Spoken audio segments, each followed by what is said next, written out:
الله پر دې دنیا تیر سو یو څرنګین دوران جانانو صحابه او نزول د سپین قرآن جانانو صحابه او نزول د سپین قرآن الله پر دې دنیا تیر سو یو څرنګین دوران جانانو صحابه او نزول د سپین قرآن جانانو صحابه او نزول د سپین قرآن حکمت د نبوت سشکار زړه د حرا کې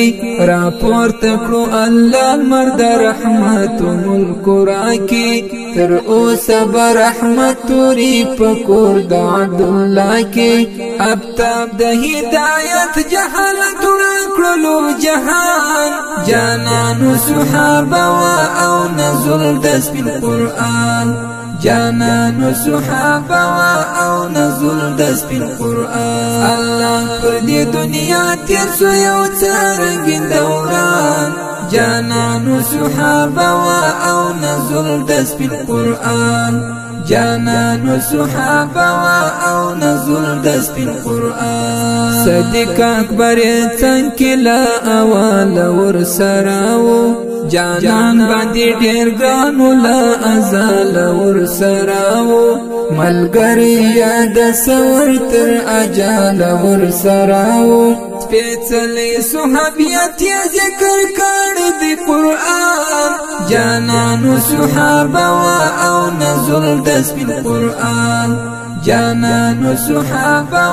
او نزول د سپین قرآن الله پر دې دنیا تیر سو یو څرنګین دوران جانانو صحابه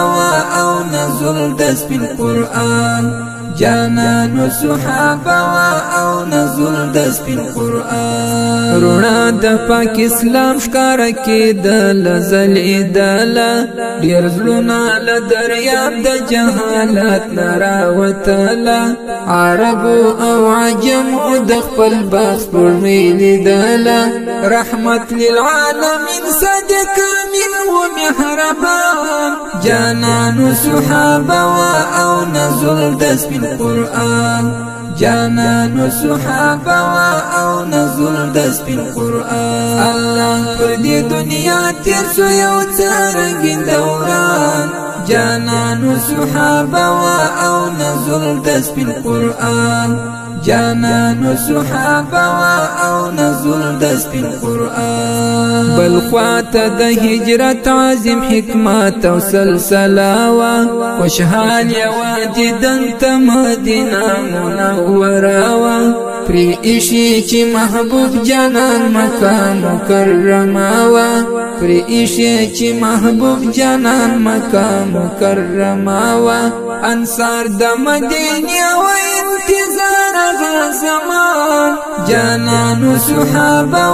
او نزول د سپین قرآن جانانو صحابه او نزول د سپین قرآن الله پر دې دنیا تیر سو یو څرنګین دوران جانانو صحابه او نزول د سپین قرآن جانانو صحابه او نزول د سپین قرآن په پاکو قدمونو یدا خاور شایسته سوا یسرب نوم یې بدل سو مدینه منوره سوا حرم د برکاتو پایو ذات هلته ښکاره سوا لیدله بختورو د جانان حسین چشمان جانانو صحابه او نزول د سپین قرآن جانانو صحابه او نزول د سپین قرآن الله پر دې دنیا تیر سو یو څرنګین دوران جانانو صحابه او نزول د سپین قرآن جانانو صحابه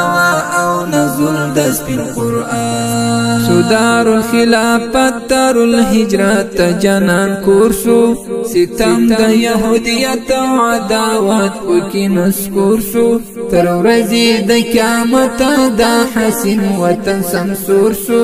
نو زکا احمدی ته دی خوشحال یو داستان جانانو صحابه او نزول د سپین قرآن جانانو صحابه او نزول د سپین قرآن الله پر دې دنیا تیر شو یو څرنګین دوران جانانو صحابه وا او نزول د سپین قرآن